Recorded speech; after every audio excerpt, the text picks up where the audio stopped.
Marami ang nagsasabing dumarating ang pag-ibig sa tamang panahon. Ngunit ang tanong, kailan? Hanggang kailan tayo maghihintay sa ating tunay na pag-ibig? Paano kung sa kahihintay mo ay wala ka din palang makikita sa huli? Paano kung nakatakda pala sa iyong mag-isa habang buhay? Hindi sa pagiging negative, pero worth it ba talaga ang paghihintay ng mahabang panahon para lamang dyan sa true love mo? Bago po ako magsimula, babatiin ko muna ng magandang araw ang lahat ng staff ng Kaistorya, pati na rin sa mga libo-libo niyong tagapakinig na adik sa inyong programa. Siya nga pala, itago niyo na lamang po ako sa pangalang Bing. May mga kaibigan kasi ako na nai-ere na ang kanilang istorya ng pag-ibig. Kaya nagpasya akong sumulat sa iyo para kung pala rin man ay maibahagi ko ang kwento sa inyong programa. Bale simple lang ang ibabahagi kong kwento ng pag-ibig. Noong high school pa ako, ay active ako noon sa mga gawaing pangsimbahan. Doon ay nakilala ko si Rafael. May hitsura, maayos magdala ng sarili, matangkad. Halos lahat ng kinagigiliwan ng isang babae tulad ko ay nasa kanya na. At dahil sa aktibo rin siya sa simbahan, ay nagkalapit kami hanggang sa naging magkaibigan. Pero isang araw, hindi ko akalain na mapapasubo ako sa gulo kay Rafael dahil sa pagkakamali ng iba. Pagkatapos noon, ng aming fellowship ay nagdesisyon akong umuwi agad. Pero hinabol ako agad ni Rafael. Mukhang may sasabihin siyang importante sa akin. Bakit mo ba ako hinahabol ha? At saka napapansin ko na abot tayo ngayang ngiti mo. Bakit ba? Curious kong tanong sa kanya. Bing, pwede ba tayong lumabas? Tanong niya sa akin. Busy ako. Simpleng sagot ko noon kay Rafael. Wala kasi ako sa mood na maglakwatsa nung araw na yon. Wala din ako sa mood na makipag-date. Ganun ba? Nakita ko ang kalungkutan sa mukha ni Rafael. Magse-celebrate pa naman sana tayo. Total, sinugot mo na ang panliligaw ko sa'yo. Sabi pa niya sa akin. Nabigla naman ako sa sinabi niya. Anong sabi mo, Rafael? Sinagot na kita? Kasi 'di ba, niligawan kita sa text. Tapos nung isang araw lang, sinagot mo na ako. So, tayo ng dalawa. Paliwanag niya sa akin. Teka, ano? Sa text? Hindi naman ako nakikipag-text maliban sa mga kaklase ko. At mas lalong wala akong natatandaan na naging magka-textmate tayo. Giit ko sa kanya. Teka, ano bang pakilala sa'yo ng nag-text ha? Siyempre, pakilala niya siya raw si Bing. Naguguluhang sagot ni Rafael sa akin. Baka si Mayet ang ka-text mo. Bigla kong naalala noon. Ha? Si Mayet? Yung kakambal mo ang ka-text ko? Hindi makapaniwala si Rafael sa aking sinabi. Kasi minsan, ginagamit niya ang pangalan ko sa mga ka-text niya. At saka, may ipagtatapat ako sa'yo. May gusto sa'yo si Mayet. Nako, makausap ko nga yung si Mayet mamaya. Sabi ko pa sa lalaking kaharap ko. Ganun ba? Malungkot na wika ni Rafael. Akala ko, ikaw yung kausap ko sa text. Sabi ko pa naman, katuparan na yun ang pangarap ko sa buhay. Gusto mo, tawagan ko siya ngayon para maliwanagan ka. Offer ko na lang sa kanya. Huwag na lang, Bing. Okay lang. Hindi maitago noon ni Rafael ang sobrang disappointment. Huminga naman ako ng malalim bago nagpatuloy. Rafael, Alam kong super disappointed ka ngayon. Sorry. Pero mabuti nang nalaman mo agad ang totoo. Pero Bing, akala ko pa naman ikaw yung ka-text ko. Alam mo ba nung araw na sinagot mo ako sa text sobrang saya ko noon. Sabi ko, sa wakas, sinagot na rin ako ng babaeng mahal ko. Bing, mahal kita. Pagtatapat niya sa akin. Hanggang magkaibigan lang tayo. Diretsa ko sa kanya. Pero Bing, gusto pa noon ni Rafael na magsalita at kumbinsihin akong tanggapin ang kanyang pagmamahal. Pero ayokong lokohin ang sarili ko. At ayoko ring paasahin siya. Patawarin mo ako pero hanggang dun lang tayo. Wala akong nararamdamang espesyal sa iyo maliban sa pagiging magkaibigan. Rafael, kay Mayat mo nalang ibaling ang pagmamahal mo. Mahal ka ng kapatid ko. Alam kong siya ang makapagbibigay ng pagmamahal na hinahanap mo. Sabi ko na lamang sa kanya. Hindi Bing, ikaw lang ang mamahalin ko. Insist niya sa akin. At paano mo naman nasabi na mahal mo ako? Ha, Rafael? Mga bata pa tayo. Baka naguguluhan ka lang sa mga nararamdaman mo para sa akin.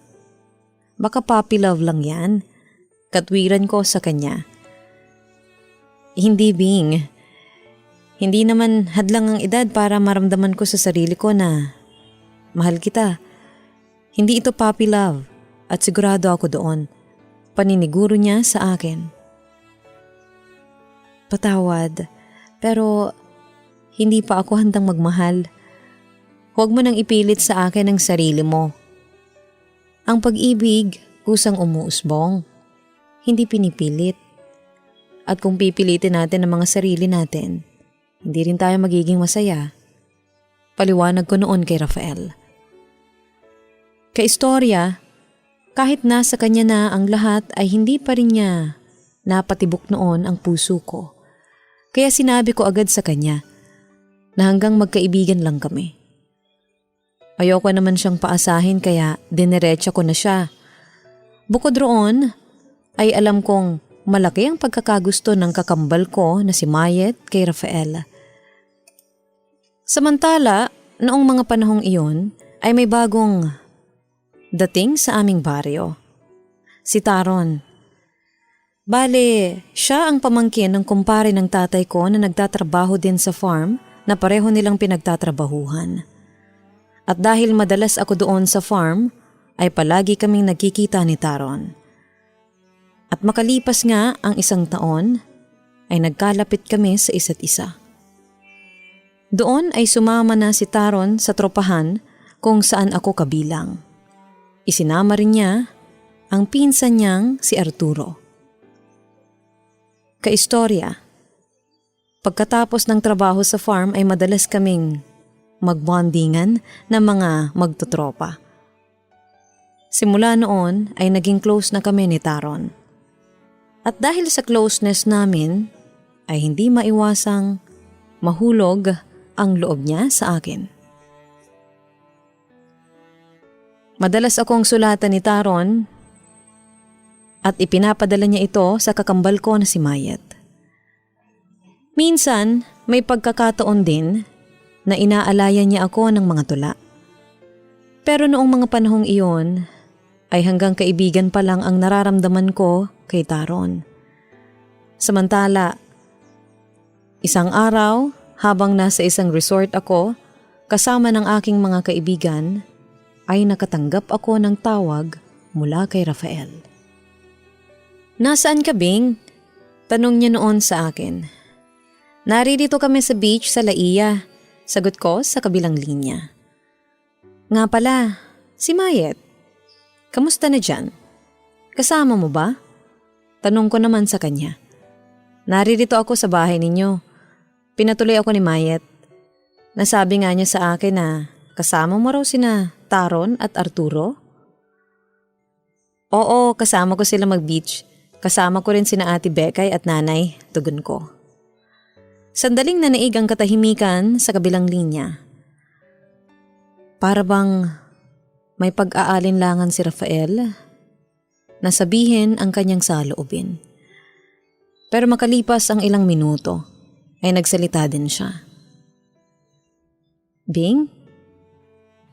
Mahal mo ba si Taron? Oo naman. Pero hindi ko pa rin siya sinasagot. Alam mo na, gusto ko munang mag-effort si Taron sa panliligaw sa akin. Masaya kong sagot sa kanya. Ang swerte naman niya kung ganon. Malungkot niyang sagot sa akin. Alam mo, nagdala ako ng maraming bulaklak para kay Mayet ngayon.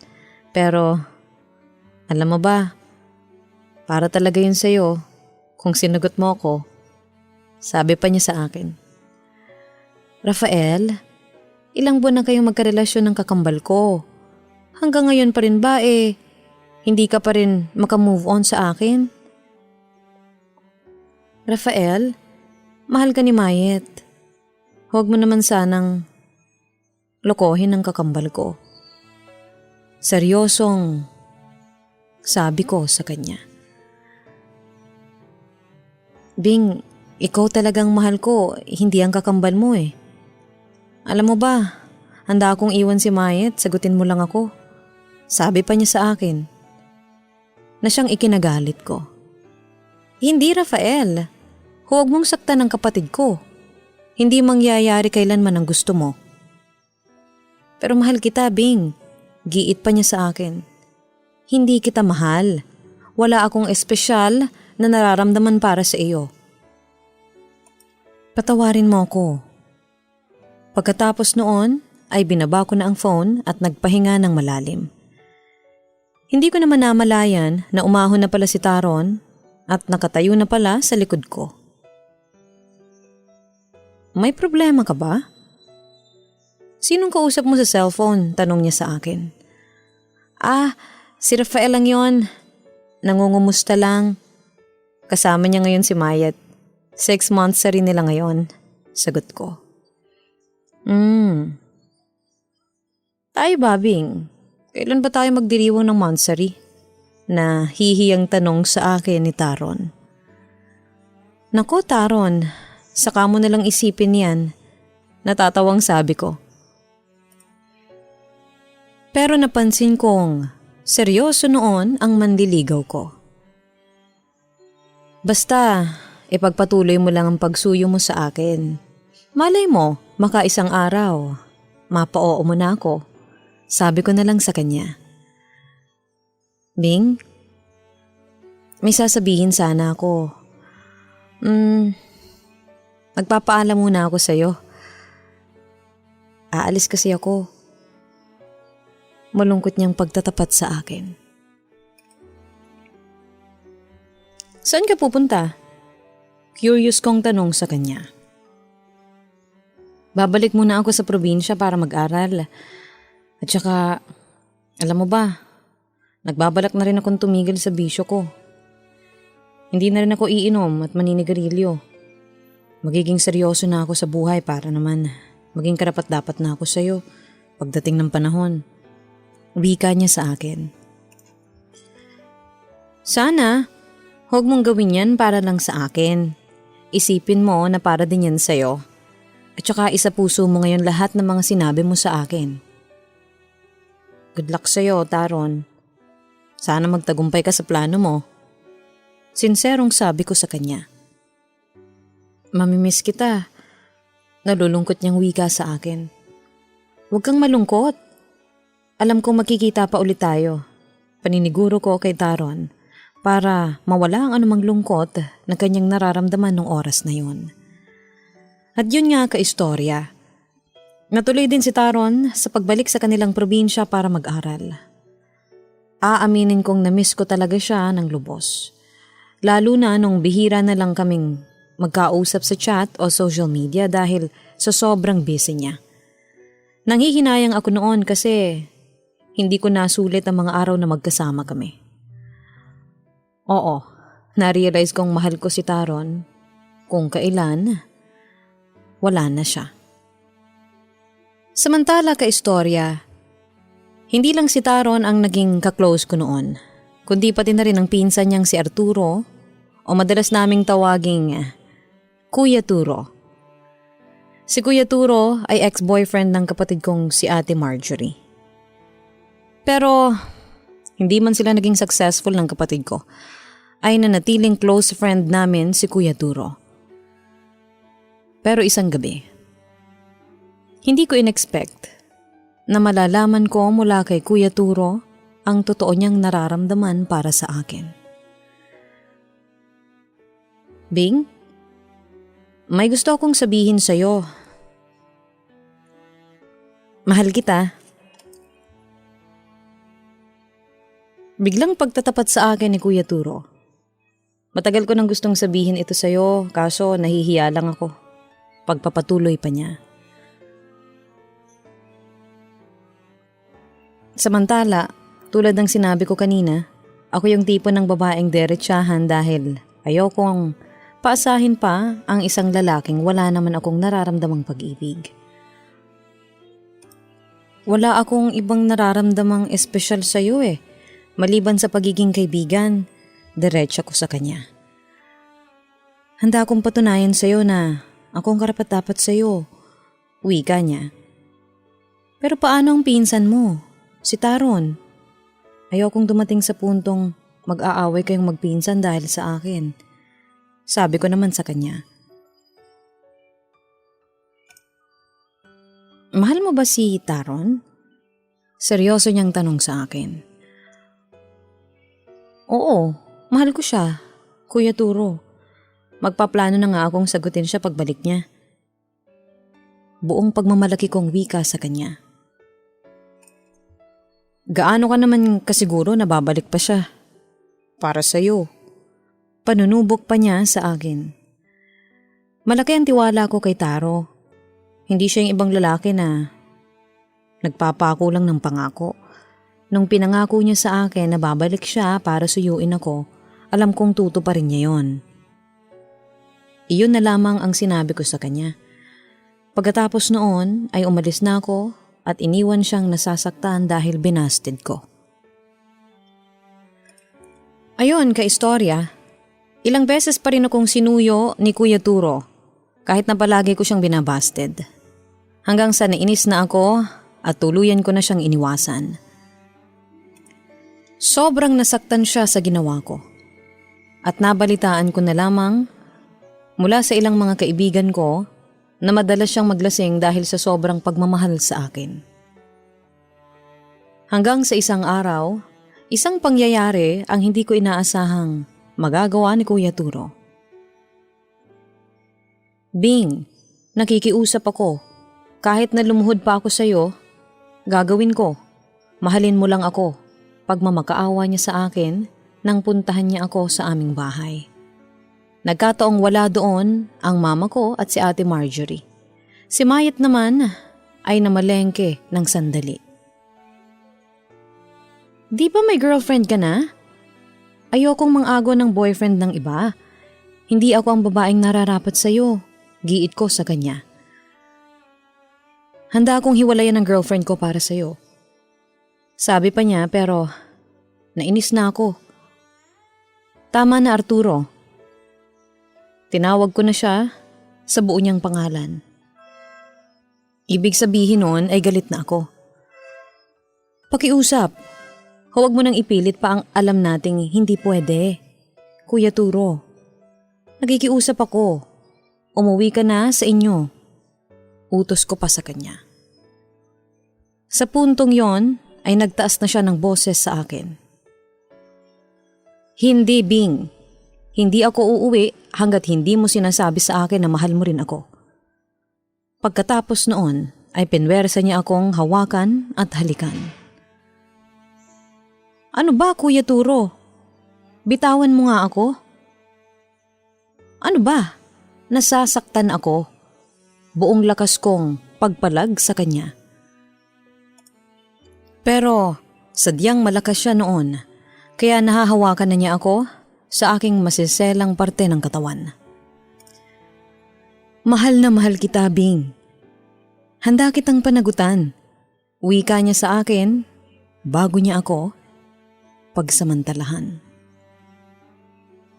Nagawa ko pang sampalin noon si Kuya Turo pero hindi pa rin niya ako napakawalan. Doon ay napaiyak na ako sa takot at tinanggap ko na sa sarili ko na magagahasa na ako. Buti na lamang at dumating ang kapatid kong si Mayet at agad niyang nakita ang kahayupang ginagawa sa akin ni Kuya Turo. Nagtatakbo naman si Kuya Turo palayo nang makita niyang kinuha ni Mayet ang itak sa kusina para itaga sa kanya. Sa kabilang banda, nag-iiyak naman ako sa harap ng aking kapatid.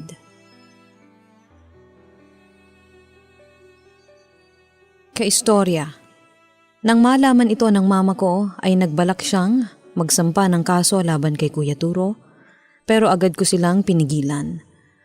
Wala na akong balak na magsampa pa ng kaso sa lalaking muntik ng manggahasa sa akin. Basta wag na siyang lalapit pa sa akin kahit kailan. Samantala, muli kong na-miss si Taron at sinubukan kong makipag-communicate sa kanya sa social media. Nagtagumpay naman ako dahil muling sumigla iyon. Marami akong ikinwento sa kanya at siya rin ay maraming naikwento tungkol naman sa buhay niya. Simula noon, kaistorya, palagi ko na siyang hinahanap-hanap. Bagamat may communication na rin kami sa pamamagitan ng text at calls, ay hindi pa rin noon maibsan ang kalungkutan ko. Kaya ang dasal ko lang noon sa Diyos ay sana umuwi na si Taron para magkasama na kaming dalawa. Sa puntong ito, aminin ko man o hindi, pero lalo akong na-inlove kay Taron. 2 taon ang lumipas. Pero hindi pa umuuwi noon si Taron, kaya naman sobra akong nalungkot. Walang gabi na hindi ko ipinagdarasal sa Diyos na sana makasama ko na si Taron para naman maibsan na ang pangungulila ko sa kanya.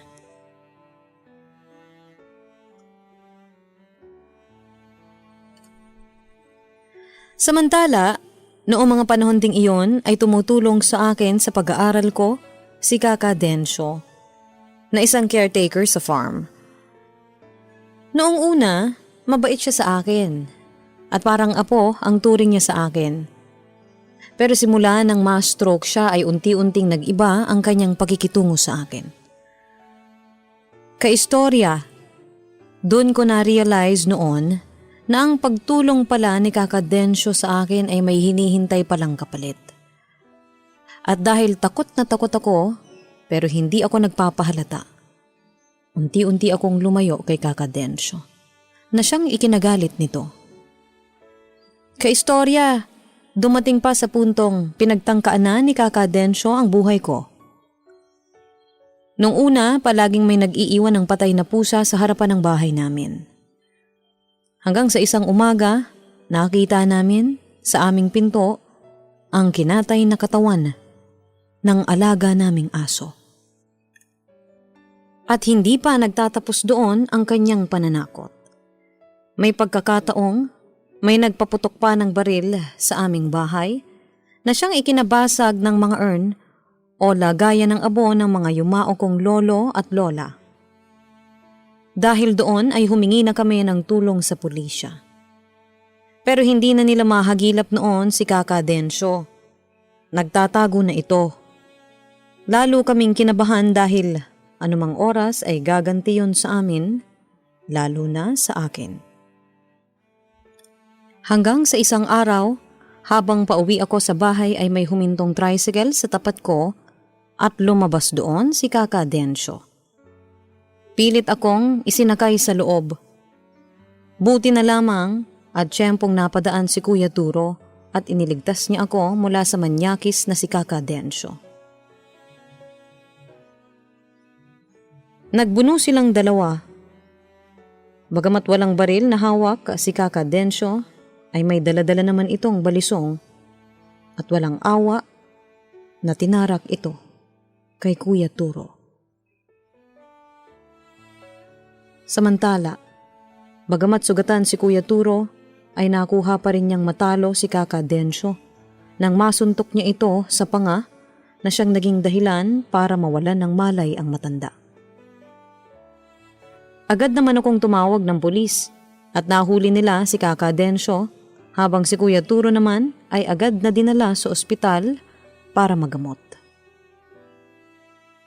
At ayun nga, kaistorya, sa awa ng Diyos ay nakaligtas naman si Kuya Turo.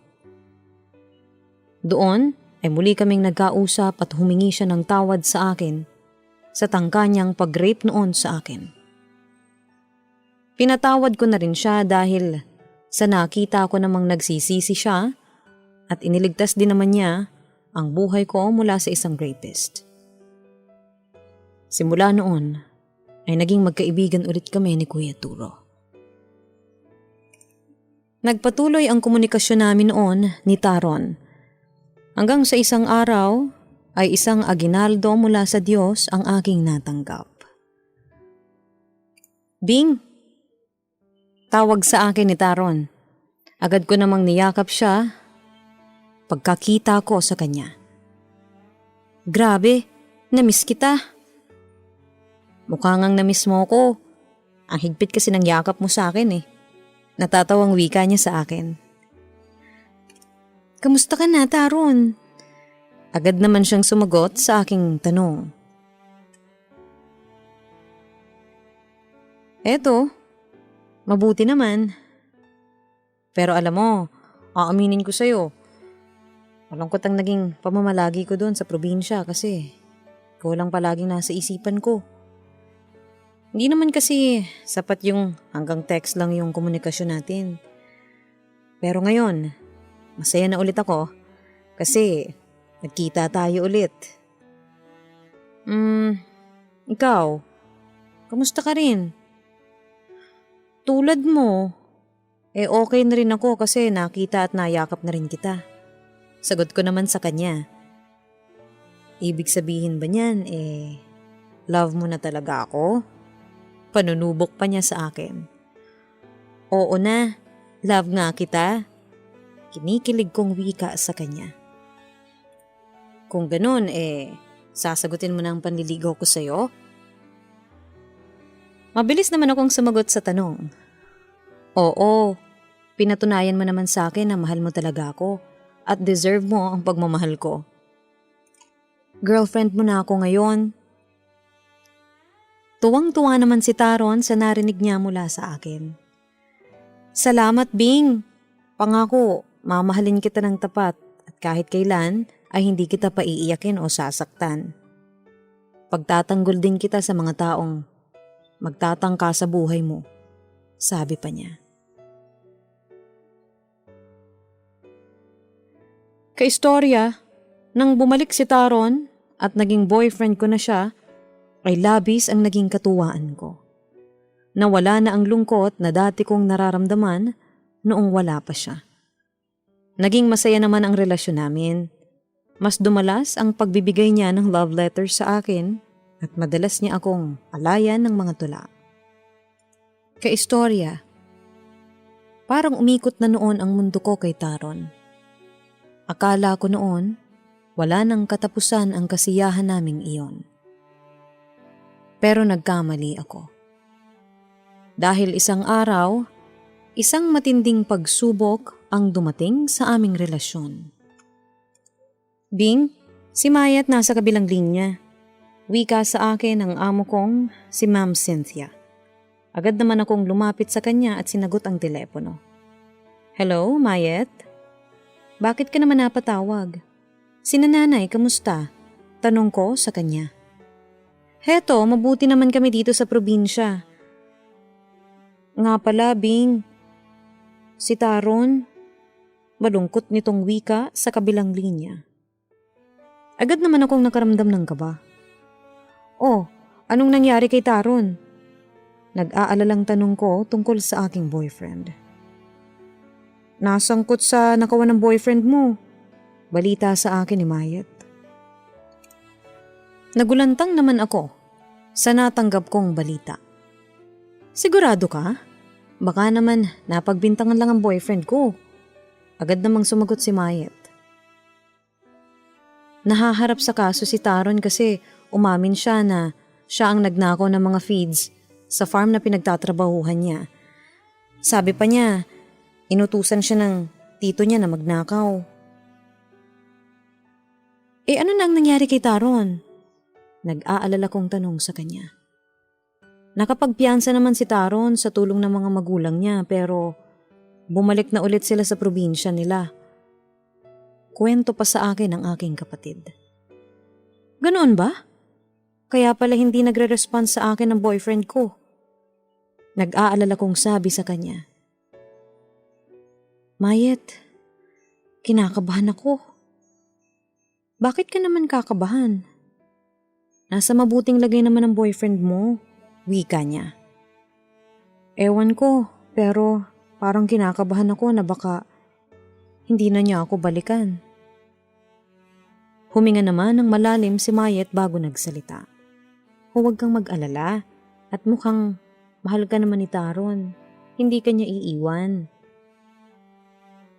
Sana lang talaga, Mayet. Malungkot na wika ko sa aking kapatid.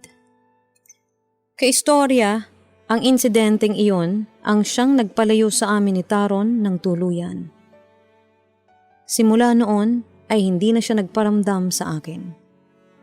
Wala na rin akong balita sa kanya hanggang ngayon. Doon ay naranasan ko ang masaktan ng todo. Masakit pala talaga ang mabigo sa pag-ibig, lalo na kung umasa ka na kayo ang magkakatuluyan, pero ang ending ay hindi pala. Matagal din bago ako naka-move on kay Taron. Kailan ko ba makikita ang totoo kong pag-ibig? Kailan ba ako magiging masaya at malaya na ipakita sa taong mahal ko ang pag-ibig ko? Siguro, malapit na. Bahala na ang Diyos sa akin. Alam ko namang ibibigay niya sa akin ang lalaking nakatakda para sa akin. Kaistorya, heto lang ang ibabahagi kong kwento sa iyo. Muli ay maraming salamat sa mga taong tumulong sa akin para maipadala sa himpilan ninyo ang sulat ko. Mabuhay kayong lahat. Lubos na gumagalang. Bing. Bing, katulad ng matagal ko nang sinasabi sa programang ito, huwag kang mainip sa paghahanap sa iyong true love. Oo, true love arrives at the right time. Dumarating yan kapag handa ka na emotionally, physically, at paminsan-minsan ay financially. Lahat ng ito ay plano sa iyo ng Diyos. Huwag mo siyang madaliin. Alam niya kung ano ang nararapat at kung ano ang ikabubuti ng iyong buhay. Habang naghihintay sa iyong true love, i-focus mo muna sa ibang atensyon mo. Live life to the fullest. At ang ibig kong sabihin ay ibaling mo sa pamilya at mga kaibigan mo ang iyong atensyon habang naghihintay ka kay Mr. Right. Paunlarin mo ang iyong sarili. Explore your skills, talents, and maximize your resources. Paunlarin mo ang iyong pagkatao. With that, walang nasasayang na opportunity sa iyo habang naghihintay ka sa iyong true love. Anyway, huwag ka ring matakot na mag-entertain ng mga mandiligaw. At huwag ka ring magpapadalos-dalos ng desisyon. Pag-isipang mabuti bago gumawa ng isang mahalagang desisyong pag-ibig. Sa pamamagitan nito, mahahanap mo ang tamang tao para sa iyo. Just learn and wait. At habaan mo lamang ang iyong pasensya. Muli, maraming salamat Bing sa pagbahagi mo ng iyong kwento dito sa Kaistorya. God bless and good luck. Ang buhay ay mahiwaga, laging may lungkot at saya. Sa Papa Dudut Stories, laging may karamay ka.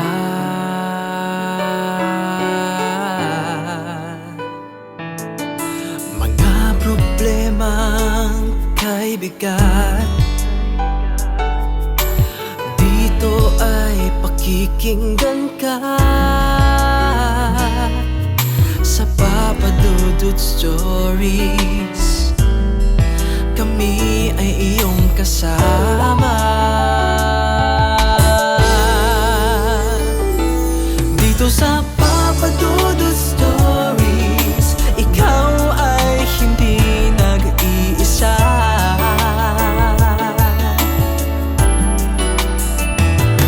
Dito sa Papa Dudut Stories, may nagmamahal sa'yo. Papa Dudut Stories, Papa Dudut Stories,